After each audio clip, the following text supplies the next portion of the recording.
travada tanto do meu lado, do seu, de todo mundo que está buscando a Deus verdadeiramente, porque eu sei que aqueles que buscam a Deus de fato, de verdade, são perseguidos, são confrontados, são humilhados, como os apóstolos, o próprio Jesus. Eu recebo aqui pessoas que me mandam mensagens pelo WhatsApp, amigos meus, tanto daqui de Goiânia quanto do Rio, de outros lugares que eu já morei em Chile, falando que estão passando por caminhos pesados. E é o que eu falo. João 16,33 fala: no mundo tereis aflições, tende bom ânimo, eu venci o mundo. Eu acho muito estranho uma pessoa que diz que teme a Deus, que busca a Deus, ela não passa problema. Ela vive uma vida assim, como se nada tivesse acontecendo, como se fosse Alice no País das Maravilhas. Isso me deixa de cabelo em pé. Eu só não vou dizer cabelo branco, porque eu não tenho cabelo em pé. Eu faço essa pergunta direto ao Espírito Santo de Deus. Eu falo, como é que pode essas pessoas que falam que é temente, que segue ali, certamente ali, certa ali diante da presença de Deus, eles falam isso, né? E a vida deles anda tudo tranquilo, não tem uma tempestade, não tem um deserto, uma dificuldade na vida deles, eles andam, parece até aquele, tem alguns personagens da Bíblia que eles viviam tudo bem, né? Nada acontecia na vida deles, que a gente vai parar para poder observar, a gente que sempre está andando ali corretamente, sempre está tendo deserto, é demônio nos afrontando a todo momento, altos e baixos, a gente vive mais lá no baixo do que no alto, verdadeiramente a gente cumpre a palavra de Deus, a gente desce, a gente vive mais lá no baixo, orando, pedindo a Deus do que um patamar mais acima. E esses pessoal tudo muito bem, obrigado. É complicado. É verdade, Henrique. Mas lembrando que essas aflições que estão acontecendo conosco, acontecem com aqueles que buscam a Deus e que querem Deus de verdade. É por isso que você vê o diabo perseguindo quem de fato tem Deus. Quem não está com Deus ou levando Deus de qualquer maneira, com certeza o diabo não está nem um pouco preocupado, não vai perturbar porque aquela pessoa não aflige ele, não gera problema nenhum para ele, então para ele tanto faz como tanto fez. Então assim, nós somos uma geração que foi selada, separada, escolhida por Deus para levar a palavra e gerar bons frutos. E os frutos bons, uma vez que eles estão alcançando o número 38, vamos ler aqui sobre o assunto que nós vamos tratar nessa noite, ok? Ezequiel 38. E diz assim: Veio mais a minha palavra do Senhor dizendo: Filho do homem, dirige o rosto contra Gog, terra de Magog, príncipe e chefe de Meseque e de Tubal, e profetiza contra ele, e diz: Assim diz o Senhor Jeová: Eis que eu sou contra ti, ó Gog, príncipe e chefe de Meseque e de Tubal. E te farei voltar, e porei anzóis nos teus queixos, e te levarei a ti com todo o teu exército, os cavalos e cavaleiros, todos vestidos bizarramente, congregação grande com escudo e rodela, manejando todos a espada. Persas, etíopes, os de Put, com ele todos os escudos e capacetes.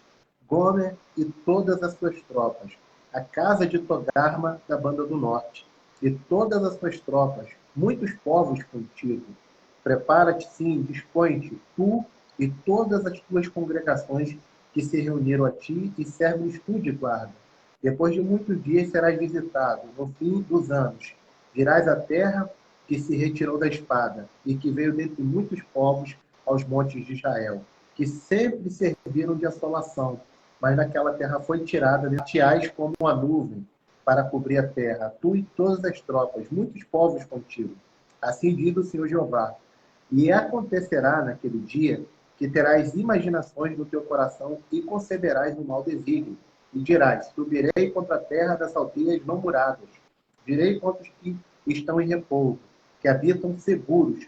Todos eles habitam sem muros e não têm ferrolhos nem porta. Isso a fim de tomar o despojo, de arrebatar a presa, e de tomar a tua mão contra as terras desertas, que agora se habitam contra o povo que se ajuntou dentre as nações, o qual tem gado e possessões, e habita no meio da terra. Só mais um versículo. Sabã e Dedã, mercadores de Tarsis, e todos os seus leãozinhos te dirão: vens tu para tomar o despojo? Ajuntaste o teu bando para arrebatar a presa? Para levar a prata, o ouro, para tomar o gado e as possessões, para saquear grande despojo. Último versículo, para a gente começar. Portanto, profetiza ao filho do homem, diz a Gog: assim diz o Senhor Jeová: não saberás naquele dia que o meu povo de Israel habita com segurança. Pronto, até aqui. Vamos agora entender e compreender o que é Gog e o que é Magog. Eu vou passar para você a primeira base. Qual seria a primeira base? As interpretações para falar sobre Gog. O que seriam as interpretações? Lembrando que, eu já falei e torno a falar, que a escatologia, a teologia e o que nós estamos estudando, a escatologia, que é estudo doutrina das últimas coisas, elas não têm só uma linha, não têm só uma vertente. Como eu falei para você, tem o pré-tribulacionismo, pós-tribulacionismo, o pré-milenismo, o meso-tribulacionismo, o amilenismo. Então, tudo tem a sua vertente, tudo tem a sua visão. Visão histórica, visão preterista, visão pré-tribulacionista, dispensacionalista e por aí. Mas então eu quero falar primeiro a primeira vertente dessa batalha. Haverá uma guerra. E essa guerra, quando ela vai conversar? Quando isso vai acontecer, essa guerra de Gog e Magog de Ezequiel 38? Primeira vertente. A primeira interpretação que essa guerra vai acontecer antes do arrebatamento. Alguns estudiosos acreditam que a guerra de Gog e Magog ela vai acontecer antes do arrebatamento da igreja, antes que a igreja suba ao encontro do Senhor nos ares. Então, o que isso significa? Que nós, se caso isso for acontecer, e essa visão estiver correta, nós, os cristãos, vamos ver a batalha de Gog e Magog, pelo menos o seu começo, tá bom? Segunda interpretação sobre a batalha de Gog e Magog. Eles acreditam que ela vai ser após o arrebatamento. O que significa? Que após o arrebatamento, durante algumas semanas, alguns meses, ou até os anos, que lembra que eu falei? Após o arrebatamento, no começa o arrebatamento, começa a semana de anos de Daniel, que são uma semana, que é a semana de anos, dá 7 anos. Então, acredita que no período de 7 anos, no começo dos 7 anos, quer dizer, nos 3 anos e meio do começo da grande tribulação, vai acontecer a guerra de Gog e Magog. Então, nessa segunda visão, a que eu acredito, que eu sou pré-tribulacionista, a igreja sobe, após isso o anticristo assume, começa os 7 anos de tribulação, e nesse começo dos 7 anos de tribulação, vem a batalha de Gog e Magog, que não é a batalha do Armagedon, não é a batalha final, é uma batalha à parte, tá bom? Terceira interpretação, é que a batalha de Gog e Magog é a batalha de Armagedon. Alguns estudiosos acreditam que essa batalha de Gog e Magog é a mesma batalha que está descrita em Apocalipse 16:16, que é quando Deus vai chamar o pessoal, o povo daquele período da grande tribulação para uma batalha, chamada Batalha de Armagedon, e quem vai estar nessa batalha vai ser o anticristo, juntamente liderando Gog e Magog. Só que eu não acredito que essa batalha do capítulo 16 de Apocalipse é a batalha que Ezequiel está falando aqui, de 38 e 39, a batalha de Gog e Magog. Acredito que o anticristo não tem nada a ver com a batalha de Gog e Magog. Quarta e última interpretação, eles acreditam que essa batalha de Gog e Magog é a mesma batalha que está descrita em Apocalipse 20, do versículo 7 e 9, que é a batalha que vai acontecer depois do milênio. Lembra que eu te falei? No capítulo 20, Jesus volta, vence o anticristo, que é a besta, o falso profeta, joga no lago de fogo e enxofre, e ele começa o milênio. Nesse período do milênio, Satanás está preso. Quando finaliza o milênio, Satanás é solto, e ele faz uma nova batalha, está no capítulo 20, versículo 7 e 8, chamada também de Gog e Magog. E a Bíblia fala que ele vai reunir as nações de toda a terra como a areia do mar. Só tem um detalhe. Nessa batalha de Gog e Magog do Apocalipse 20, versículos 7 e 9, que é no final, depois que acaba o milênio, a Bíblia fala que vai cair fogo do céu e vai consumir a todos. e as pessoas que são salvas, que vai estar com Jesus, com Deus, lá em Jerusalém, não vão ser tocadas. Já a batalha de Gog e Magog de Ezequiel fala que vai haver uma saraiva de pedras de fogo que vai matar essas nações, e também os exércitos vão usar espadas uns contra os outros. Então não bate essa interpretação com Gog e Magog do livro do profeta Ezequiel, beleza? Agora, eu quero explicar para você quem é Gog e Magog e aonde você pega referências sobre Gog e Magog. Onde é o começo dele? Você vai ler sobre ele, além daqui de Ezequiel, muito fortemente, em Gênesis capítulo 10, a partir do versículo 12, que são os descendentes de Noé, Cão, Sem e Jafé. Ok? Primeira coisa que eu quero fazer com você é explicar para você o que seria Gog. Né? Segundo a interpretação da língua suméria, que é uma das línguas mais antigas, eles chamam Gog de trevas e Magog, terra das trevas. Isso é na língua suméria. Então, eles acreditam que a palavra Gog significa trevas e Magog significa terra das trevas. Outro detalhe importante, já no original hebraico, a palavra Gog vem do hebraico Rosh, Rosh, R-O, acento circunflexo, S-H, Rosh. Rosh, traduzido para o português, seria príncipe, seria líder, seria um substantivo próprio, referente a um nome de uma pessoa, a um nome de um líder. Algumas traduções colocam Rosh como um adjetivo. Então, como adjetivo, seria como se fosse chefe. Chefe não é um nome, chefe é um adjetivo. Então, Rosh, aqui no léxico do hebraico, depois eu explico para você sobre esses detalhes, eu estou falando de forma técnica, para ficar bem claro, mas eu explico depois sobre esses detalhes de linguística. No original, escrito por um erudito do século XVIII chamado Genésio, ele diz que esse nome, Gog, ele tem o seu significado como príncipe e dá o nome Rússia. Então, tudo indica que o nome Rosh seria do hebraico para a Rússia daquela época, ok? Então, vamos lá. Gog seria uma pessoa, seria um líder, alguém que vai cabeçar a terra de Rosh. Rosh, nós acreditamos, então, que seria a Rússia, que estaria, nesse período, levantando uma guerra, uma batalha contra Israel. E Magog também é a terra do príncipe de Rosh. Então, significa que Gog é uma pessoa, é um príncipe, é um líder, que vai estar na terra de Magog, que vai começar a encabeçar uma batalha, uma guerra contra o povo de Israel. Agora, eu quero que você abra comigo em Gênesis, capítulo 10, versículo de número 2. Gênesis, capítulo de número 10, versículo de número 2. A gente lê aqui a origem dessas nações que vão estar na batalha de Gog e Magog. Gênesis 10, o versículo de número 2 em diante. Diz assim: os filhos de Jafé são Gomer, Magog, Madai, Javã, Tubal, Meseque e Tiras. Os filhos de Gomer são Askenaz, Rifate, Togarma. Os filhos de Javã são Elisama, Tarsis, Quitim e Dodanim. Por estes foram repartidas as ilhas das nações das suas terras, cada qual segundo a sua língua, segundo as suas famílias, entre as suas nações. E os filhos de Cão são Cuxi, Israim, Puti e Canaã. Os filhos de Cuxi são Seba, Avilá, Sabtá, Ramá, Sabetka, e os filhos de Ramá são Sabá e Dedã. E Cuxi gerou a Nimrod, que começou a ser poderoso na terra. Então, o que acontece?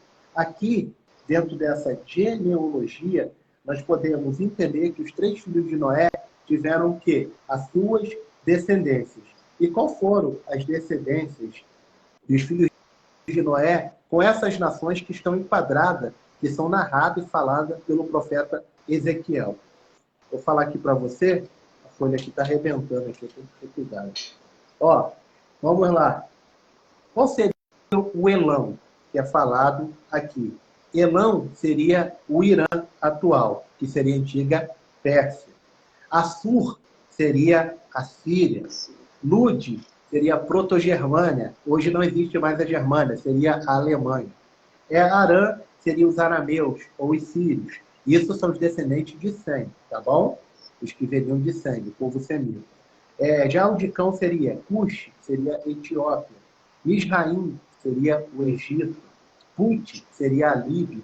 Canaã, povos da Palestina. Agora vamos para Jafé. Jafé seria Gomer, Gomer seria Ia. Magog, os sítios. Os sítios, eles são falados lá na frente pelos estudiosos, como Heródoto, como Isídio, como Flávio Josefo. Ele, nas antiguidades judaicas, ele fala sobre esse povo da seguinte maneira. Flávio Josefo, já falei para você que foi um judeu, sacerdote, um homem da elite judaica. Ele viveu no ano 37 depois de Cristo. Ele quase que viu a morte e a ressurreição de Cristo. Ele nasceu no ano 37. E ele foi até o ano 100. Ele era um sacerdote e ele estava na rebelião que teve o povo judeu contra Roma, que começou no ano 66. Foi do ano 66, 67, 68, 69 até o ano 70. No ano 70, eles foram vencidos e ele era um dos líderes. Ele foi capturado e seu nome era Ben-Han Yosef. E foi mudado o nome dele para Flávio Josefo. E como ele era um homem muito inteligente, era um historiador, não mataram ele, mudaram o nome dele para Flávio Josefo. E ele participou e viu tudo o que aconteceu lá nesse período. Então ele escreveu sobre Magog assim, ó. Magog deu origem aos Magogianos, assim chamados por causa deles, mas denominado de Citas pelos gregos. Então, os gregos seriam o povo de Magog ou os Magogianos, que no caso, os sítios seriam os russos, ok? Madai gerou os medos, os curdos. Tubal, Turquia. Meseque também é um nome para a Turquia. Tiras seria os pelagianos do Mar Egeu, etruscos da Itália. Então, esses povos que está sendo dito aqui no livro de Ezequiel são os povos que vão fazer uma coalizão, cujo qual vão se unir e vão se voltar para Israel num período em que a Bíblia está falando em que eles vão habitar seguramente. Eles vão estar tranquilos e sossegados. Então, o que acontece? Um pastor judeu chamado Mene Kalash, tá? Depois eu mostro para você quem é. Ele é judeu, ele não fala o nosso idioma, ele fala o hebraico e o inglês, aí tem alguém traduzindo para ele. Mene Kalash, ele chega à conclusão que esse período em que Gog e Magog vai atacar Israel, vai ser o período em que Israel vai estar calmo, sossegado, por quê? Vai ser o período após o arrebatamento, vai ser o período do Tratado de Paz, vai ser o período em que o terceiro templo vai ser reerguido. Por quê? Porque hoje em dia, Israel não está tranquilo, Israel não está sossegado, porque ele não tem o domínio total de Israel, não tem o domínio total do Monte do Templo, sempre está sob ameaças de ataque, sempre tem bomba, sempre tem o pessoal ali islâmico atacando ele, os árabes, aquele pessoal da Palestina. Então eles não estão em paz. Eles vivem em constante ameaça de guerra e de tomada. Por quê? Porque para os muçulmanos, há 3 cidades sagradas. Por quê?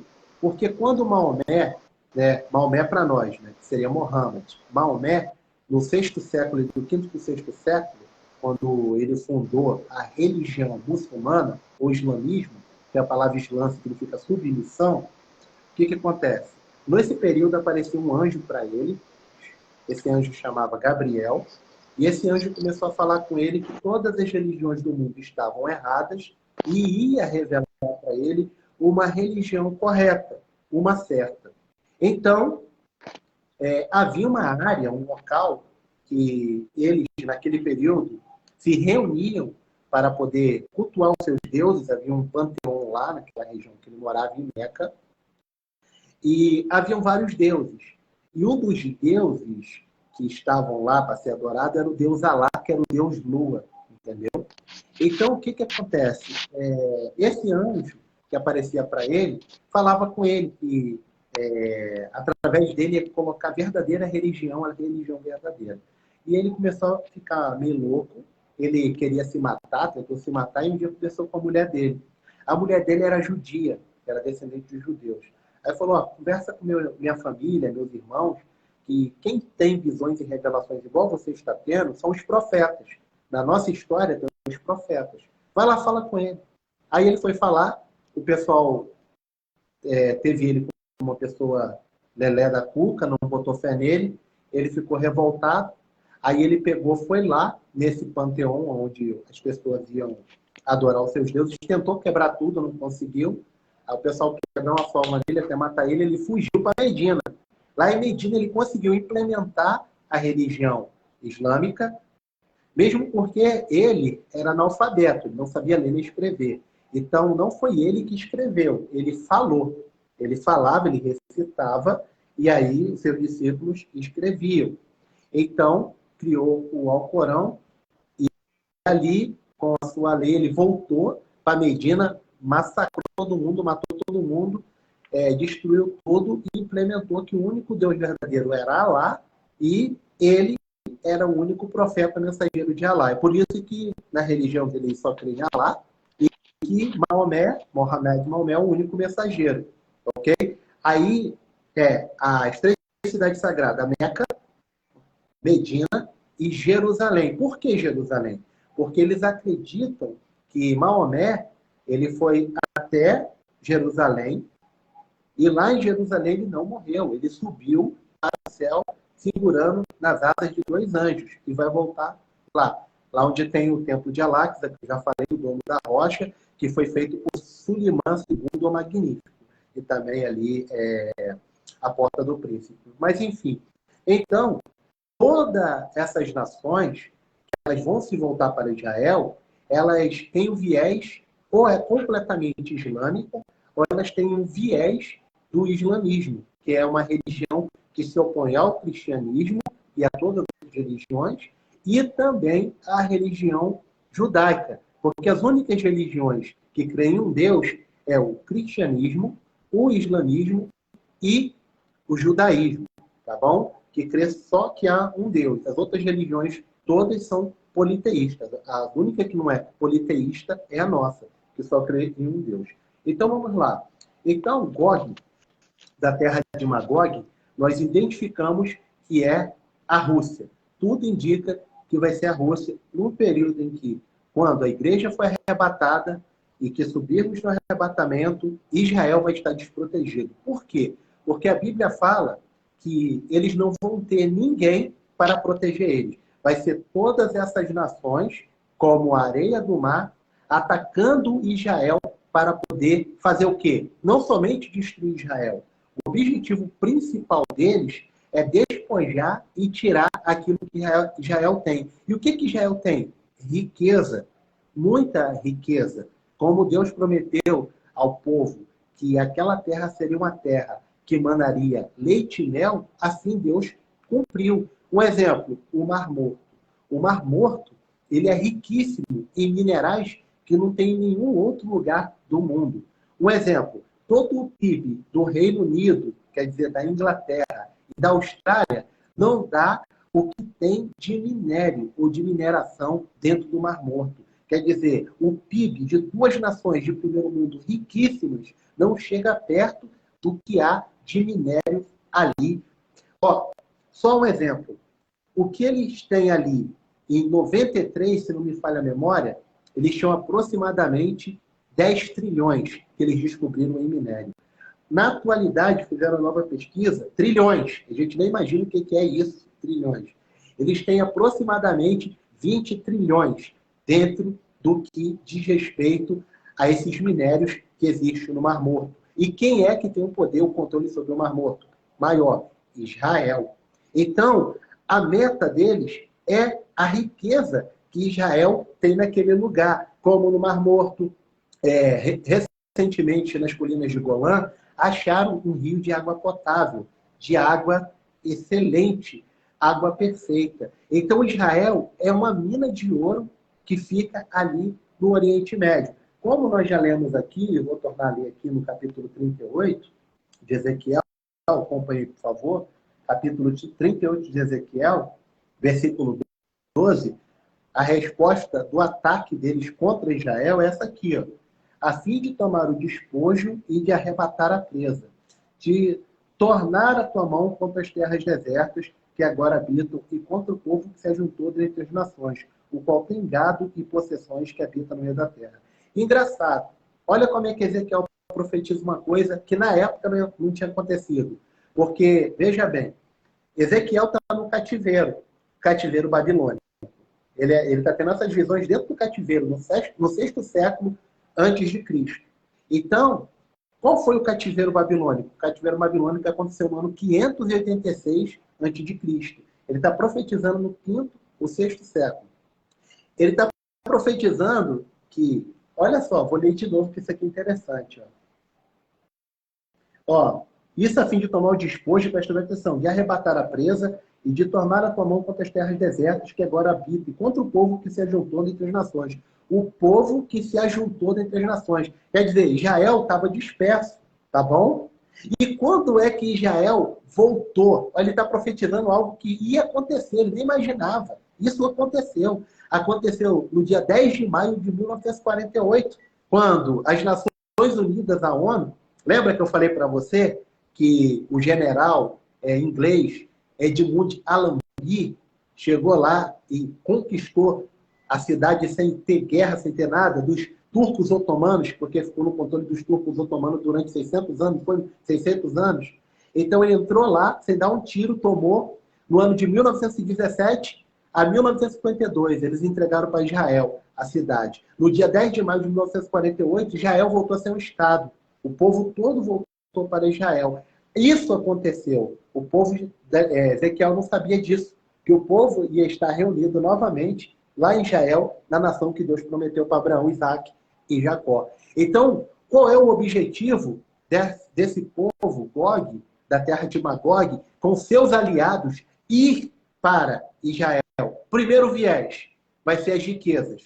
Segundo viés, a religião. Por quê? Porque a religião que esses povos têm em comum é a religião muçulmana, é o islamismo.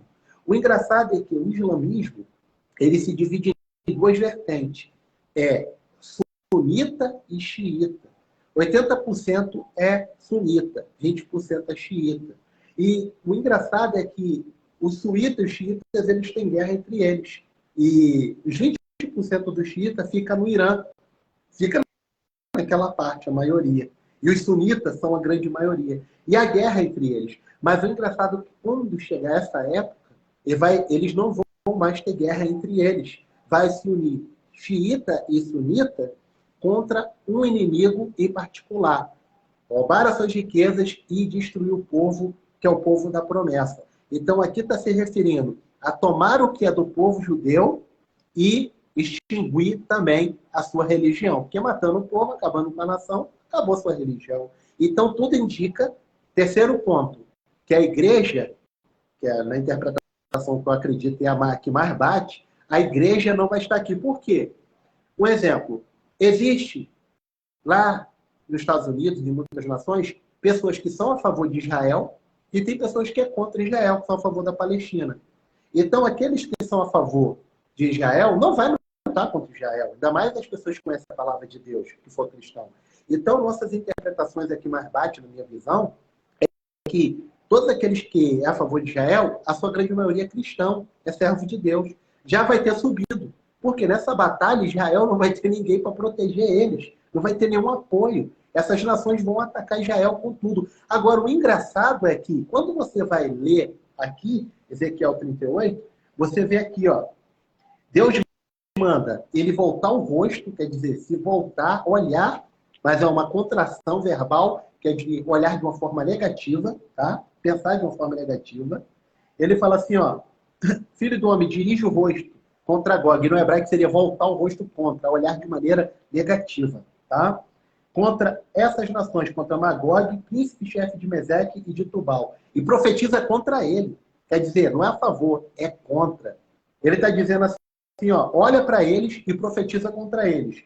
Aí ele diz assim, ó, versículo 4, e te farei voltar e porei as voz nos teus queixos. O que quer dizer? Eles vão estar em algum lugar, fazendo alguma coisa, E o próprio Deus vai fazer com que eles venham contra Israel. Vai fazer com que eles venham lutar contra Israel. Olha só o engraçado, não vai ser algo deles, da mente deles. Eles vão estar em algum lugar fazendo alguma coisa e, de repente, Deus vai trazer eles para ir para Israel com o intuito de matar, roubar e destruir. Olha só, é engraçado, né? Que é roubar, literalmente, matar o pessoal e destruir eles e ficar com o que eles têm. E o próprio Deus vai permitir isso acontecer. Vai chamar eles para essa batalha, vai congregar eles para esta batalha. Preste bem atenção. E vai levá-los de encontro a esta batalha. E para quê? Qual o objetivo de Deus? Porque não tem lógica. Deus está levando um povo para poder lutar contra o povo de Israel, para roubar, para destruir. Mas é claro que não vai acontecer isso, que a gente vai ver aqui que Deus vai destruir antes que isso aconteça. Pô, então, vem cá, Deus é sádico? Há um sadismo nisso? Qual o intuito que Deus tem de fazer um povo ir para destruir o povo dele, a nação da promessa, o descendente de Abraão, e Deus vai destruir aquele povo? Simples. Nós vamos ler aqui, ó, vamos continuar aqui, Henrique, por favor. Capítulo 38, vamos ler aqui, para eu explicar aqui esses detalhes que você já entendeu. Versículo 15. Virás, pois, do teu lugar, das bandas do norte, 38, 15. Tu, muitos povos contigo montados a cavalo, grande ajuntamento, exército numeroso. Subirás contra o meu povo de Israel como a nuvem para cobrir a terra. No fim dos dias sucederá que hei de trazer contra a minha terra, para que as nações me conheçam a mim, quando eu me houver santificado em ti nos meus olhos. Ó, Gog. Rapaz, é muito forte. Assim diz o Senhor Jeová, não és tu aquele que quem eu disse nos dias antigos, pelo ministério de meus servos, profetas de Israel, os quais naqueles dias profetizaram largos anos que te traria contra eles? Sucederá, porém, naquele dia em que vier Gog contra a terra de Israel, diz o Senhor Jeová, que a minha indignação subirá meus narizes.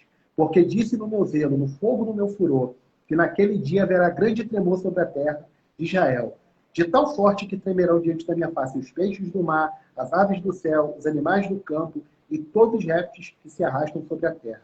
E todos os homens que estão sobre a face da terra, e os montes cairão, e os precipícios se desfarão, e todos os muros desabarão por terra. Porque chamarei contra Gog a espada, e sobre todos os montes, diz o Senhor Jeová, a espada de cada um se voltará contra si. Então, quer dizer, o inimigo vem do norte. Quando você vai no mapa, depois você olha o mapa aí, puxa aí no seu computador, no seu celular, você vai ver que no norte de Israel, você vai olhar o extremo norte de Israel, no norte de Israel vai estar a Síria, mais acima vai estar a Turquia, mas no extremo norte de Israel, no mapa, vai estar a Rússia. Vai estar a Rússia. Preste atenção, vai estar a Rússia. Então, no extremo norte do mapa, os países que estão ao norte de Israel é Turquia, Síria, Rússia. E os países que também vão se voltar contra Israel, que vão estar dentro desse meio, são os... Isso. Você pega o extremo norte aí, você vai ver os países que vão vir, contra Israel. Você vão ver os países que vão vir contra ele.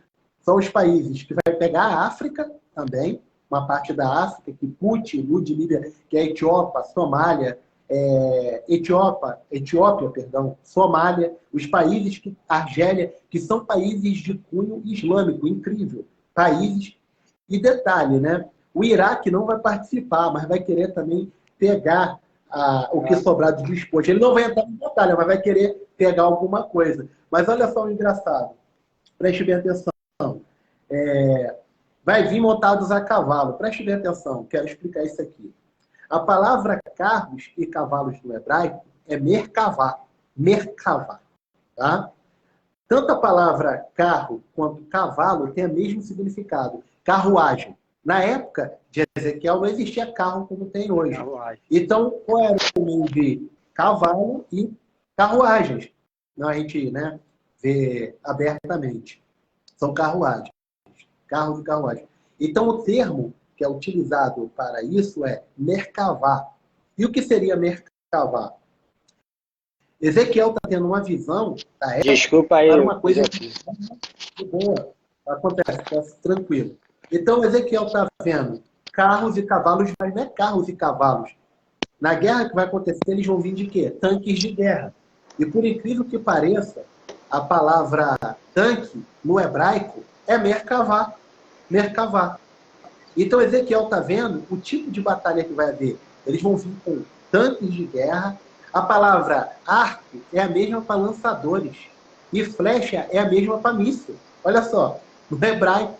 Então o que significa? Que Ezequiel está vendo uma guerra futura de uma batalha bélica militar que vai acontecer em Israel. Algo que naquela época, 586, não existia. Isso. Era de hoje. Correto. Então ele viu uma coisa que vai acontecer e já está perto de acontecer. Não está longe de acontecer, está bem perto de acontecer. Então preste bem atenção. Deus, aqui nós vemos aqui, que ele viu carros e cavalos, que são, no caso aqui, tanques e bombas e mísseis, lançadores. E ele continua falando o quê? Que os profetas, no versículo 16 e 17 aqui, fala que os profetas, eles já haviam profetizado que isso ia acontecer, que God ia se voltar em um período contra as terras de Israel. Lembrando a motivação, o próprio Deus vai trazer eles, vai levar eles para essa batalha contra Israel. Entendeu? E detalhe, olha só, eu quero puxar esse detalhe aqui para você.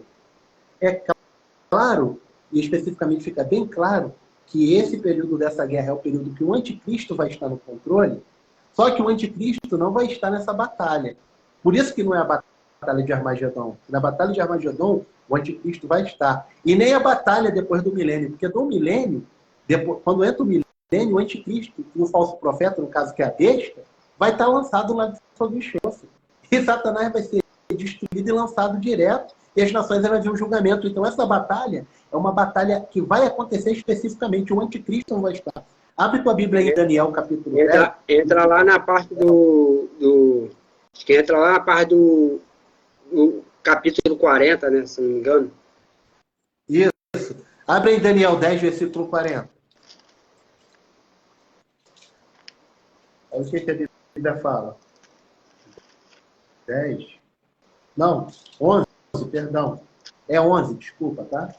Capítulo 11, versículo 40 de Daniel. E no fim deste tempo. Daniel, livro do profeta Daniel, capítulo 10, versículo de número 40. Vamos lá. E no fim do tempo, o rei do sul lutará contra ele, e o rei do norte o acometerá com carros e com cavaleiros, e com muitos navios, e entrará na terra e a inundará e passará. Versículo 44. Versículo 44. Vem comigo. Versículo 44. Mas os rumores do Oriente e do Norte o espantará, e sairá com grande furor para destruir e extirpar a muitos. Preste bem atenção. Nesse versículo 40 e 44, tudo indica em que o anticristo ele não vai estar nessa batalha. Por quê? Porque ele vai estar indo lutar, segundo Daniel, contra as terras do sul e as terras do norte.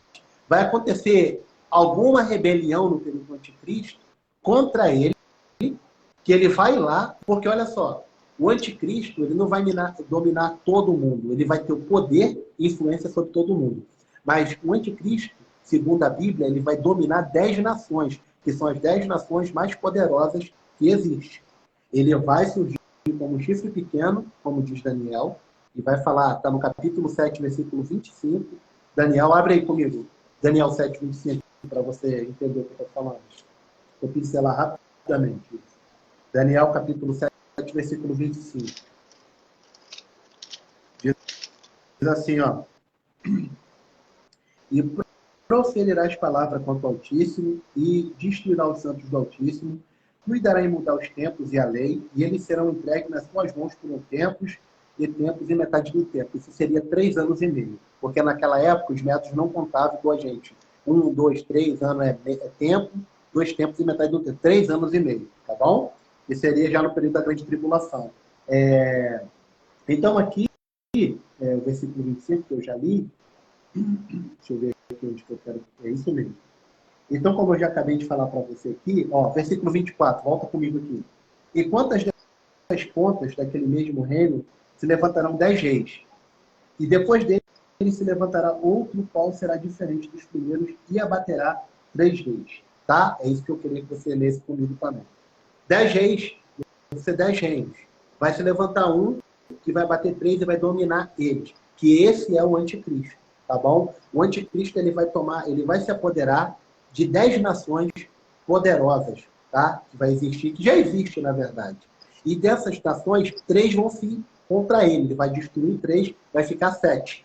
Entendeu? E ele vai ter o controle dessas nações, as mais poderosas que tem no mundo. Entendeu? Então, como eu estava falando para você, voltando para Gog e Magog, vai acontecer algum fato.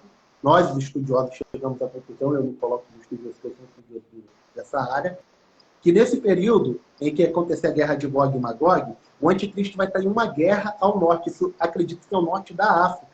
Alguns países vão se levantar contra ele e vai lá para destruir essas nações. Então vai ser nesse período aí que Gog, da terra de Magog, vai ir contra Israel, no caso a Rússia, com nações confederadas contra a Israel. Deixando bem claro que não vai ser, na minha opinião, e na maioria dos estudiosos comentaristas, não é toda a Rússia.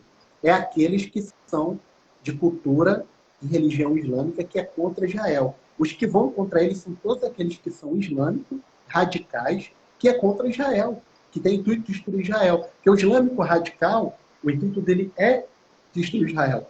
Depois eu vou te falar um livro, e tem até o vídeo, ele já faleceu, acho que em 2016, o nome dele é Dave Hunt. Ele fala sobre a guerra de Armagedon e fala sobre Gog e Magog. O nome dele é Dave Hunt. Ele faleceu em 2016. Ele explica sobre isso muito bem. Ele fala, deixando bem claro, que essas nações que vão atacar Israel são nações que têm o viés e a visão de destruir Israel, porque no livro de Sharia, que faz parte do Alcorão, que é a lei de Sharia, diz assim, tem um versículo, eu vou achar depois e vou mandar para você, que as árvores vão dizer assim, ó, o versículo lá, vão dizer assim, as árvores vão dizer para um muçulmano, ache um judeu e mate ele, ache um judeu e destrua ele. Entendeu? A árvore vai falar para um muçulmano achar um judeu e matar o judeu, destruir ele. E tem alguns líderes que falam assim, tem que destruir Israel, tem que banir Israel do mapa. Entendeu? O primeiro-ministro, Benjamin Netanyahu, falou assim, ó, se os países islâmicos baixassem as armas, acabaria-se a guerra entre nós. Mas se nós, os judeus, abaixarmos as armas, ele vem e destrói conosco, acaba conosco nos manda. Que é a verdade. Então, quer dizer, eles buscam a paz e eles não querem a paz. Entendeu? Então, vamos lá. Dando continuidade aqui para contextualizar e finalizar essa primeira. Então, Israel está lá, o anticristo não vai estar participando dessa guerra, nós acreditamos assim, vai ser no período da grande tribulação, essa nação vai ser trazida por Deus, o próprio Deus vai trazer eles para essa guerra, e no período em que, quando eles chegarem lá para começar a atacar, o que vai acontecer? Nós já lemos, vamos ler de novo. Ó, versículo 20, capítulo 38, versículo 20. Olha o que a Bíblia fala. Fala assim, ó, de tal sorte que tremerão diante da minha face os peixes do mar, aves do céu, os animais do campo, e todos os répteis que se arrastam sobre a face da terra, e todos os homens que estão sobre a face da terra. E os montes cairão, os precipícios se desfarão, todos os muros desabarão por terra, porque chamarei contra Gog a espada, sobre todos os meus montes, diz o Senhor Jeová. A espada de cada um se voltará contra o teu irmão. O que vai acontecer quando eles chegarem lá? Um terremoto. Vai haver um terremoto, o terremoto vai ser tão grande, tão poderoso esse terremoto, que até no fundo do mar os peixes vão tremer, pela magnitude desse terremoto. Aqui fala que os montes vão cair, os muros vão desabar. Vai ser um terremoto de uma magnitude tão grande que vai abalar tudo. Quer dizer, uma maneira de Deus mostrar para eles assim, vocês estão vindo para cá, não estão vindo? Então vocês se preparam, que vocês vão cair aqui. Eu já estou derrubando tudo. Já estou mandando já um terremoto para vocês sentir que o pau vai quebrar na casa de Noca. Quer dizer, vocês estão vendo que vocês vão arrumar para a vida de vocês, né? O certo não era vocês virem, mas vocês vieram. Então agora eu vou permitir acontecer isso. E outro detalhe, nessa batalha, para você ver como não é a batalha de Armagedon, de Apocalipse 16, nem a batalha de Gog e Magog de Apocalipse 20, versículo 7 e 8, porque a Bíblia está falando aqui que Deus vai fazer os soldados pegar a sua própria espada, quer dizer, o seu armamento, e usar um contra o outro, aqui no versículo de número 21. Está dizendo que eles vão se estranhar e vão começar a matar uns aos outros. Quer dizer, a guerra que era contra Israel agora vai ser uma guerra entre eles mesmos, vão tirar a própria vida. Quer dizer, Israel não vai mexer uma palha, não vai fazer nada. Vamos continuar aqui, Henrique. Eu sei que você já entendeu. Aqui, versículo 22, 38, versículo 22. E contenderei com ele, quer dizer, Gog e Magog e seus aliados, por meio da peste, do sangue, uma chuva inundante, grandes pedras de saraiva, fogo e enxofre farei cair sobre ele, sobre as suas tropas, e sobre muitos povos que estiverem com ele. Assim eu me engrandecerei e me santificarei, me farei conhecer os olhos de muitas nações, e saberão que eu sou o Senhor.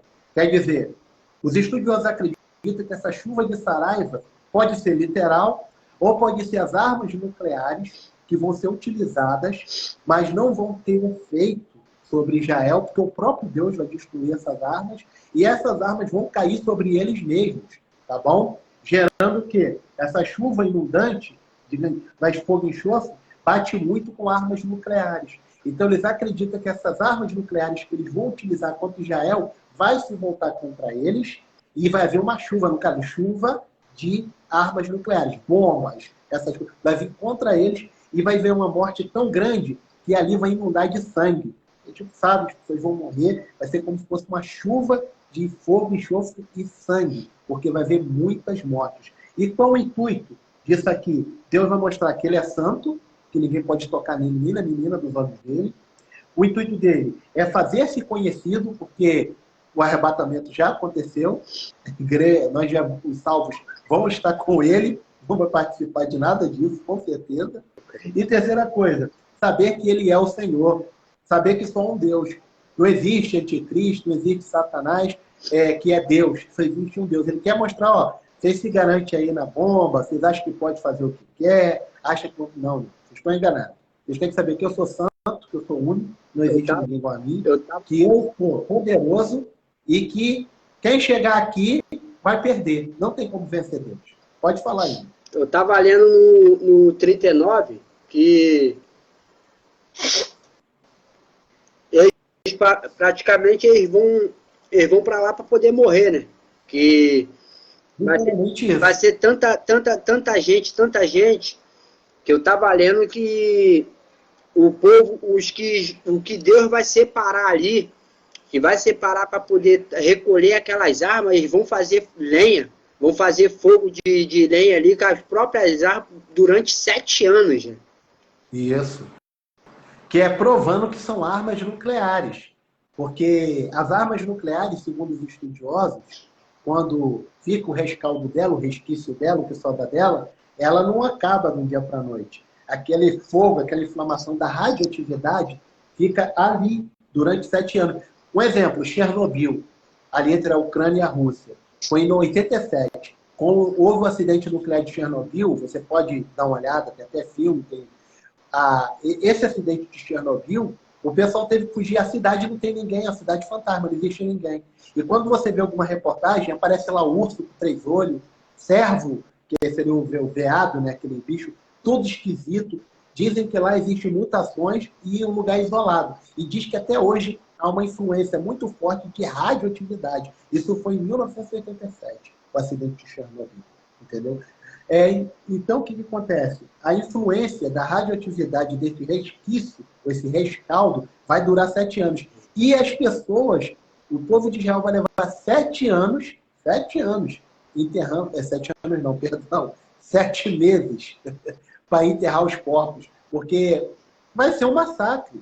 Vamos continuar lendo aqui, como você já leu, isso é bom, só para o pessoal que está nos acompanhando, acompanhar também, saber o que está escrito. Versículo 39. Tu, pois, ó filho do homem, profetiza ainda contra Gog e diz, assim diz o Senhor Jeová, eis que sou contra ti, ó Gog, príncipe e chefe de Meseque e de Tubal. E te farei voltar e te porei 6 anzóis, e te farei subir das bandas do norte pelos montes de Israel. E tirarei o teu arco da tua mão esquerda e farei cair tuas flechas da tua mão direita. Nos montes de Israel cairás tu e todas as tuas tropas, os povos que estão contigo. E as aves de rapina, e as aves de toda a ave, os animais do campo, te darei por pasto. Sobre a face do campo cairá, porque eu falei, diz o Senhor Jeová. Enviarei um fogo sobre Magog, e entre os que habitam seguro nas ilhas saberão que eu sou o Senhor. E farei conhecido o meu santo nome no meio do meu povo de Israel. E nunca mais deixarei profanar o meu santo nome. E as nações saberão que eu sou o Senhor, o Santo de Israel. E eis que é vindo, e se cumprirá, diz o Senhor. Este é o dia que tenho falado. Os habitantes da cidade de Israel sairão e totalmente queimarão as armas, os escudos e as rodelas, com os arcos, com as flechas, com os bastões de mão e com as lanças, e farão fogo com tudo isso por 7 anos, que a gente acabou de falar agora. Vai durar 7 anos. E não trarão nem ao campo, nem a cortarão dos bosques, mas com as armas acenderão fogo. E roubarão os que roubaram, despojarão o que quer dizer, o despojo do pessoal vai ficar lá. Quem vai se apoderar vai ser o povo de Israel. E sucederá naquele dia, ali, que darei agora um lugar de sepultura em Israel, o vale dos que passam o Oriente do Mar. O Oriente do Mar é o Mar Morto, tá? Para você saber. E se espantarão o que eles passarem ali, os que passarem por ali. E ali sepultarão Gog e toda a multidão, e eles chamarão multidão do vale de Gog. E a casa de Israel os enterrará por 7 meses, para purificar a terra. Quer dizer, para poder enterrar o pessoal vai levar 7 meses enterrando o pessoal. Quer dizer, o resquício vai ficar por 7 anos, e para enterrar o restante do povo vai ser 7 meses. Então, meu amigo, o que acontece? A guerra de Gog e Magog, o que ela representa para nós? Ela representa que se tudo que está acontecendo na atualidade aponta para a guerra de Gog e Magog. Não sei se você viu, o Papa Francisco falou assim, já começou a Terceira Guerra Mundial. Já vai começar a Terceira Guerra Mundial. Está aí ele falando. O que seria a Terceira Guerra Mundial para nós? A guerra de Gog e Magog. A guerra de Gog e Magog é ela que vai encabeçar a Terceira Guerra Mundial. Agora, deixa eu te falar. Se a guerra de Gog e Magog, o Papa Francisco falou que já estamos bem dizendo a Terceira Guerra Mundial, então o que eu entendo? Se eu ver a guerra de Gog e Magog, representa que eu não subi no arrebatamento. Se eu estiver aqui no meio desse rojão, é sinal que eu perdi a última trombeta. Então, com base nisso aqui, porque a guerra da Ucrânia já fez 1 ano. A guerra da Ucrânia, olha só, é sem mais nem menos, não tem cabimento. Você vai olhar a guerra da Ucrânia, não tem lógica. A China está fazendo exercício militar, foi assim que começou na Ucrânia. A Rússia falou, não, a gente só está fazendo treinamento, exercício militar.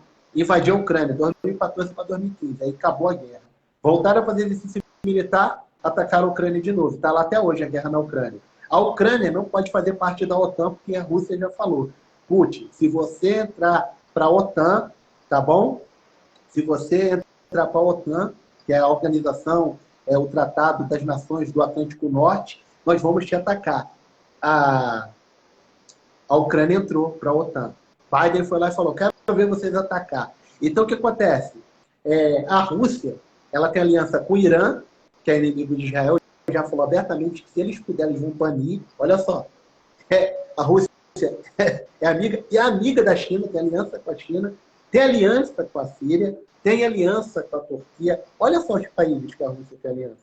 Não bate mais ou menos com o que a gente acabou de ler, os países que têm ligação, que vai contra o povo de Israel. Então, se você for olhar dentro da perspectiva bíblica, nós já estamos a um passo do arrebatamento. Com base no que nós estamos estudando aqui agora, por quê? A pessoa, por que estamos falando sobre isso? Por causa que quem ficar aqui vai ver a guerra de Gog e Magog. Quem estiver aqui é sinal que ficou com o anticristo. Quem ficou aqui ficou claro que perdeu o arrebatamento. Agora, quem subir? Uma vez, eu peguei e comprei uma geladeira, cara pra dedéu. A geladeira, cara. E, caramba, será que eu dou conta de pagar essa geladeira? Olha a grossura do carninho, meu amigo. A chibata do carninho, dessa grossura. Tinha papel ali que, sabe? Aí eu comprei outro trem também, a grossura da carne. Caramba, tem que pagar esse trem, meu Deus do céu. Só Deus sabe como é que foi para pagar. E tome de carnê, tome de carnê, tome de pagamento. Aí um dia a irmã falou assim para mim, Martim, você comprou esse tanto de coisa, como é que é o carnê? Eu falei, os 2 carnês é dessa grossura. Olha a grossura do carnê. Aí ela falou, mas Martim, você está pagando? Eu falei, estou, pretendo pagar tudo. E paguei, graças a Deus. Ela falou, mas se Jesus voltar? Eu falei, vai ficar com o anticristo e o falso profeta, meu filho. Porque eu quero subir, ele que subir aí. Eu quero lá saber do carnê, eu subi, graças a Deus. Daí o anticristo, quando chegar aí para mim, se eu fiquei, vai encontrar carnê, meu irmão. E ele que Vai paga. contar Eu dívida. tô fora. Pode Paga ficar essa aí com dívida geladeira. aí, meu amigo. Porque o resto eu quero estar com Cristo, meu irmão. Então, assim, tirando a brincadeira, o que Gog e Magog representa para a gente? Um alerta de que essa guerra vai acontecer, já está acontecendo, tudo indica que já estamos caminhando para a terceira guerra mundial, como o próprio Papa Francisco falou. Então, o arrebatamento está às portas. Então, o arrebatamento está aí. Porque eu não acredito que nós vamos ver a guerra de Gog e Magog.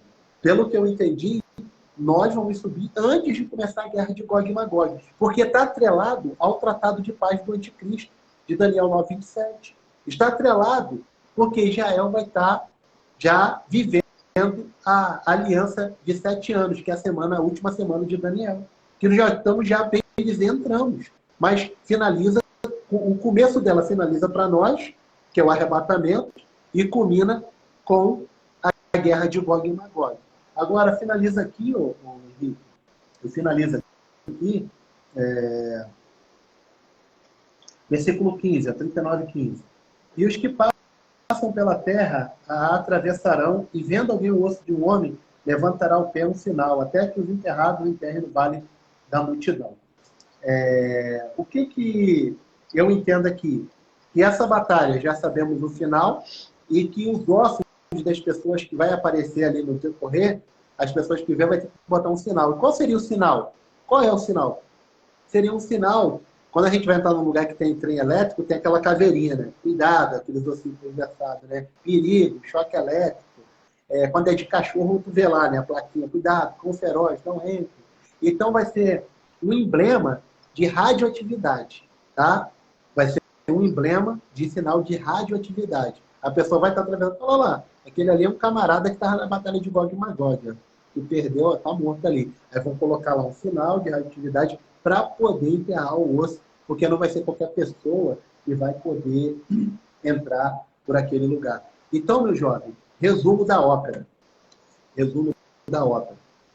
A batalha de Gog e Magog representa para Israel o poder de Deus, a manifestação de Deus, o cuidado de Deus, e de que Deus, mesmo que o povo não reconheceu Yeshua, o Mashiach, que é Jesus Cristo para nós, como o ungido Messias, ele vai estar sendo protegido, tá? A igreja, os salvos, acredito, como eu já falei para você, vai estar com Cristo. Não vamos, acredito que para a igreja, não vai estar aqui. Para Israel, vai estar aqui. Para a igreja, vamos estar com Cristo. Para o povo judeu e os cristãos que não subiu, vai estar vendo pau quebrar na casa de Enoca, a batalha de Gog e Magog. E vai ficar claro para todas as nações que Israel é o povo escolhido, que Israel é o Senhor. Infelizmente, nesse período, eles vão estar passando muito sufoco, porque não reconheceram o Mashiach, né, nesse período. Só para você ter uma base, Mene Kales, que é um judeu convertido ao cristianismo, é um discípulo de Yeshua, que Jesus em hebraico é Yeshua, ou Yehoshua, tá? Então, eles não falam Jesus e boa noite, falam Yehoshua, porque nosso idioma, deles não tem o J, eles não falam com J, é o Y, tá? Então, o nome de Jesus em hebraico é Yehoshua ou Yeshua. Para nós é Jesus, que vem do grego Jesus. Mas, enfim, os discípulos de Yeshua. Para Mene Kales, ele acredita que isso vai acontecer na metade dos 3 anos e meio. E detalhe, você já notou que vai durar 7 anos a queimação do justiça? Na minha concepção, vai ser após o arrebatamento. Na minha concepção, essa batalha vai começar, a batalha de Gog, após a igreja subir. Na minha concepção. Por quê? Porque vai ser destruído, vai dar certinho os 3 anos, os 7 anos da grande tribulação. Você está entendendo? Vai dar certinho. Então, na minha concepção, vai ser assim que a igreja foi arrebatada. Agora eu quero finalizar. O estudo acabou, a minha parte eu estou satisfeito, falei tudo que eu queria falar, tudo que Deus colocou no meu coração. Espero que, eu tenho certeza que Deus tenha abençoado a nós, espero que ficou bem claro, eu acho que não ficou nada bagunçado, nada fora do lugar. E quero agradecer mais uma vez pela oportunidade. E eu quero falar, se Deus permitir, você também, né, que a rádio é sua, não é minha, né? Tá vendo? Eu quero falar agora sobre a Batalha de Armagedon, capítulo 16 de Apocalipse. A gente vai falar sobre a Batalha de Armagedon. Que é essa aí que eu queria falar desde o começo. É uma batalha que eu gosto, que eu já sei o final. Então é a batalha que eu estou doido para falar. Batalha de Armagedon, capítulo de número 16 de Apocalipse. A gente vai falar sobre ela numa próxima aula aí, em nome do Senhor Jesus.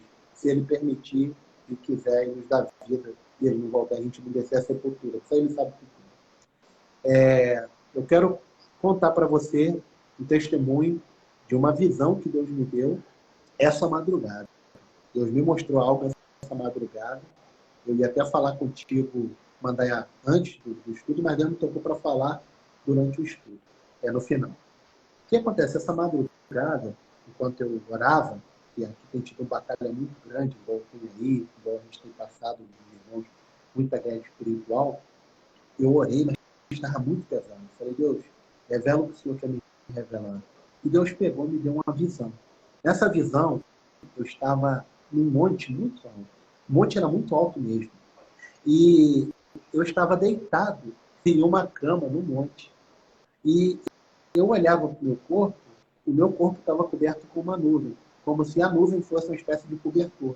E eu estava na beirada do monte, só que eu não me sentia medo, eu não sentia assim, que eu ia cair, eu sentia que eu estava seguro naquela montanha, como se eu estivesse deitado na montanha, eu estava deitado. E aquela nuvem, que fazia como se fosse um cobertor, vinha até aqui no meu peito. E eu olhava, e de repente eu olhava para o céu. E no sonho era de madrugada. No sonho era de madrugada, estava de noite. O sol estava estrelado e tal. Eu via que no céu abria uma porta, só que era tipo um portal assim. E quando eu olhava, de dentro do portal aparecia 2 anjos. 2 anjos. E eu ficava olhando os anjos, e os anjos eram branquinhos, e eles tinham umas nuvenzinhas no corpo, como se fosse nuvem também. E eles tinham uma roupa.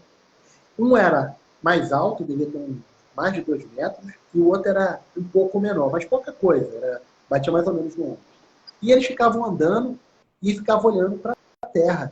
E eles olhavam para a terra e conversavam entre eles. Eu via, eu só não ouvia o que eles falavam, mas eu via. E eu ficava olhando para os anjos. E nisso que eu olhava para os anjos olhavam para mim também. Aí eu olhava para a terra, caçava alguma coisa, como se estivesse procurando alguém. E olhava para mim, e olhavam, e riam, eles riam. E eles olhavam para mim e riam, mas não era um sorriso de deboche, de pouco caso. Era tipo como se eles estivessem alegres, tá bom? Em me ver e saber que eu estava vendo eles. E eu ficava olhando para eles assim, eu falava comigo, pai, meu Deus, o que aqueles anjos estão fazendo ali? Eu começava a falar, e por que eu estou vendo os anjos? E eu pensava, o que eles estão procurando? Eu falava assim, só pode ser o arrebatamento. E uma voz falava comigo assim, não, ainda não é o arrebatamento. Não é o momento do arrebatamento. Aí eu que vinha no meu coração era isso. Eu estou mostrando para você que eles já estão procurando os escolhidos, já estão olhando os escolhidos que vão subir, separando os escolhidos para poder subir. E aí eu ficava olhava para eles assim, aí o sonho, a visão do sonho voltava. E eu vi nitidamente os anjos, igual eu estou vendo você. Era tão nítido que e detalhe, eu ficava assim, eu fiquei assim, abismado. Eu falei, meu Deus do céu. Então, os anjos, eu vi os anjos, vi o portal, e eles olhavam, eles caçavam, eles olhavam, e conversavam entre eles, e caçavam. O que vinha no meu coração? Por que Deus mandou compartilhar? Porque lembra que a gente está estudando escatologia. Você já notou que desde o começo, Deus já tocou, eu fui falando sobre arrebatamento, estamos falando sobre Jesus, tudo que é ligado a isso. Olha só o sonho que Deus me dá na madrugada. E Deus falou comigo. Ele falou assim, ó, busca que eu quero te revelar algo. Deus vai me dar essa visão. Então, Henrique, eu entendo assim, que nós estamos assim, buscando a Deus, você, aí, eu aqui em Goiânia, você aí no Rio, e qualquer pessoa em qualquer lugar do Brasil, do mundo, Deus já está nos preparando para poder ouvir, para poder, quando ouvir o som, quando soar a trombeta, em nome de Jesus, quando soar a trombeta e nós ouvirmos o som da trombeta, subirmos. Rapaz, era nítido, Henrique, não tinha como. Era tão real que eu fiquei assim, ó. E eu perguntava, como é que eu estou em cima da rocha, da montanha? Dava para ver a rocha, era uma montanha alta. E eu sentia meu corpo, sentia tudo. E eu via a nuvem me cobrir. E era alto. Eu não via nem lá embaixo, era, sabe? E eu estava firme na rocha ali, bem equilibrado, deitado ali, seguro. Aí eu ficava assim, olhando os anjos. Então, o que eu quero dizer, né, no final, que já ficou claro, meu amigo, Maranata, Jesus ele já está às portas. Jesus já vem, meu amigo. Ebedevaracharabacam, dorobagassuri, micantorobahai. Ebedebecalabacharabacam, tarabagaramasuri, micandarabachai. Jesus vem, meu amigo. Eu acredito que Deus tem colocado você e eu aqui, falando, conversando, orando, porque nessas guerras que você está passando, eu também estou passando minhas guerras, porque Ele está dizendo assim, fala para a minha igreja, fala para os meus escolhidos, fala para os meus filhos, não ficar desapercebido, não dormir no ponto, não perder a fé, não perder o foco, porque eu estou vindo, não é um conto da carocha, não é uma conversa fiada, não é uma conversa de comadre nem compadre, é coisa séria. Para você ver, Deus ele tem despertado os seus filhos para poder estar atento à volta dele, e muitos estão brincando, estão levando o evangelho na brincadeira, estão levando a palavra na brincadeira, quando estão na igreja estão levando de qualquer jeito, ou é pelo dinheiro, ou é pela fama, ou é por um monte de coisa, menos por Deus. E Deus está falando aqui, Ele está desbloqueando, Henrique, a nossa mente, Ele está desbloqueando a tua mente para entender mais, a minha mente para entender mais, para nós buscarmos mais, aprofundar mais no rio do Espírito. O Espírito Santo de Deus fala ao meu coração. Ele está quebrando maldições hereditárias nesta hora aqui, enquanto nós estamos falando. Você sabe que o diabo ele joga maldições hereditárias na nossa vida quando a gente não conhece a Deus. Você sabe que muita gente que está presa em vícios, droga, prostituição, não é nem porque quer, tenta até sair, até luta, mas a força espiritual é tão grande, a opressão e a carne, porque a pessoa não tem Deus, não conhece a Deus, não conhece a palavra, não consegue. Então, às vezes, ela capota, cai e o diabo prende ela. O Espírito Santo está falando comigo aqui. Meu filho, libere palavras de bênção, palavras proféticas, que eu estou mudando quadros e cativeiros. Eu estou mudando situações. Deus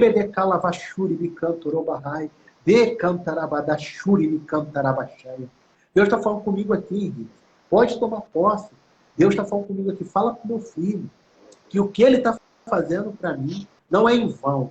Tudo que ele está vivendo para mim, o que ele está se doando, boa medida, Lucas 6,37, boa medida, sacudida, recalcada e transbordante, ele vai te dar. Você não vai ficar dando murro em ponta de faca, você não vai andar em círculo, você não vai perder o foco da terra prometida. Assim como fui com Josué chegou na terra, Caleb, você vai chegar na terra. Você vai ver o milagre, você vai ver a bênção e a prosperidade de Deus na tua vida. Não é como o homem quer, é como Deus quer. Você pode ter certeza que hoje é que o Espírito Santo está mandando falar. Só Deus sabe o rojão que tu está passando aí, o que eu estou passando aqui. É porque eu não conto. Mas só Deus sabe os rojão que eu tenho passado aqui. Em todos os aspectos. Mas Deus está mandando eu falar para você. E também está servindo para mim. Está falando para se prepara. Se prepara. O que eu estou falando para você, está falando, fala para ele que também vai servir para você. E tem grande vitória aí. Rebede Calabachu. Financeira, material espiritual. Deus está renovando você. Deus está derramando unção, tanto aqui quanto aí. E as pessoas que nos ouviram, todas as pessoas que nos ouviram, direta ou indiretamente, vai ser tocada por Deus. E elas vão aceitar Jesus, ou na hora ou depois. Mas tanto pelo vídeo, quanto pessoalmente, elas vão aceitar Jesus. Porque Deus tem chamado, e Ele manda falar e parar aqui, seus escolhidos, para a trombeta da última. Glória a Deus, amém. Deus continue te abençoando. Palavra de conforto. É sempre bom ouvir o Espírito Santo falar conosco, cara. Sempre bom. Em pré-tribulação, dificuldade, a gente ouvir o Espírito Santo de Deus falar com a gente, conforta o nosso coração. A gente sabe que a gente não está passando sozinho, o Espírito Santo de Deus, Deus ele deixa a gente passar para poder ver até onde a gente vai, se a gente vai continuar firme, firme e forte com ele ali, ou se a gente vai ceder àquela opressão que está vindo. Verdade, verdade. Amém. Minha fala é glória a Deus, Maranata, ora vem Senhor Jesus. Aí depois, é só marcar depois aí para a gente poder dar outra da batalha de Amagedão, né? Batalha de Amagedão. Isso, Apocalipse 16, a Batalha de Armagedon. E isso aí vamos falar. Aproveitar logo já, ou a gente faz um vídeo depois falando sobre o propósito que Deus botou no teu coração, da gente estar pedindo colaboração, né, das pessoas, que vai ser uma missão missionária, né, para poder estar arrecadando os alimentos, ou aquele que puder ajudar com a quantia de dinheiro, para a gente poder estar montando essa cesta básica para as pessoas aí. Aí depois a gente faz um vídeo, vou te chamar, botar no privado, a gente faz um vídeo falando com todo mundo, chamando as pessoas, mostrando o projeto que Deus deu para a gente poder estar divulgando. Com certeza. Vamos fazer um vídeo específico sobre isso, para que as pessoas tomem conhecimento de que nosso objetivo, além de levar a palavra, que é o principal, que é o alimento da alma, é também levar uma ajuda social para as pessoas que de fato, de verdade, estão passando algum tipo de problema, luta e dificuldade. Nós sabemos que tem muitas pessoas que estão aí passando necessidade financeira, alimentar, porque, tipo assim, ficou desempregado, porque algum membro da família cujo qual faleceu ou não está podendo ali por doença, ou literalmente morreu. Então, nós podemos fazer alguma coisa. Talvez não podemos fazer tudo, porque nossas condições não nos favorecem a princípio. Mas alguma coisa a gente vai fazer. A gente vai ficar de braço cruzado, para as pessoas perecer, porque Jesus ensinou a fazer o bem a todos. A Bíblia fala, Gálatas 6:9, não nos cansemos de fazer o bem. A seu tempo ceifaremos, se não houvermos desfalecidos. Versículo 10 fala, façamos o bem a todos. Não fala de religião. Pode ser espírita, budista, ateu, porque o bem é fazer. Jesus falou, façai o bem, porque eu faço cair chuva sobre bons e maus, o sobre justos e injustos. Ele não manda só o sol para a gente que é cristão e deixa o outro que mata, não. Ele manda para todo mundo. Lembrando que Jesus salvou quem? O ladrão da cruz. Foi o primeiro a entrar no céu. Lucas 23:43. O camarada tinha feito besteira até a estampa. Até o último fiapo de cabelo ali tinha pecado. Feito besteira de A a Z. Mas Jesus falou, eu te perdoo. Hoje mesmo tu vai entrar comigo no paraíso. E o camarada entrou, deu um banho em Paulo, Moisés, todo mundo ficou de olho nele. Ele chegou lá e, galera, você é o herói da fé? Você é o quê? Você fez cair fogo do céu? Você abriu uma vermelha? Não, eu roubava, eu matava, eu pintava o sete. Pô, você não abriu o mar? Não. Não, eu fez só besteira. Mas ele me perdoou, tá perdoado. E entrou lá, e tá lá, a gente vai ver lá. Então, meu amigo, a gente quer fazer o bem. O bem não precisa estar perto do outro. Então, nós não temos essa intenção de arrecadar, né? Um dos camaradas que eu gostei muito, eu vi o vídeo dele, foi do Davi, Oliver. Eu achei muito bacana a atitude dele. Eu não sei se ele está na igreja, eu frequento, eu não sei. Tá. Não conheço. Como ele fala, estou desviado. Então, eu não tenho amizade, eu conheço ele, mas nunca tive amizade profunda com ele. Eu cheguei a ver ele na época do Flavinho lá, eu te até cumprimentei, mas nunca tive amizade profunda com ele. Davi, mas o que ele faz... Davi, ele também, Davi, ele foi da época da Corimba também. Davi frequentou o Candomblé também. Ele, não lembro. Ele nesse sentido, eu não ele era de outro barracão. Ele era de outro barracão, mais à frente ali, perto do Jorge. Ali. Então, eu não sei. Então, o que acontece? Gostei da atitude dele, eu vi o vídeo, achei bacana, né? Então, que Deus abençoe ele, prospere ele, que salve ele se ele está fora da igreja, Deus dê a oportunidade de a salvação para todos, que Jesus toque nele profundamente, que ele está fazendo uma obra poderosa, ele está fazendo algo muito bom, que é ajudar o próximo.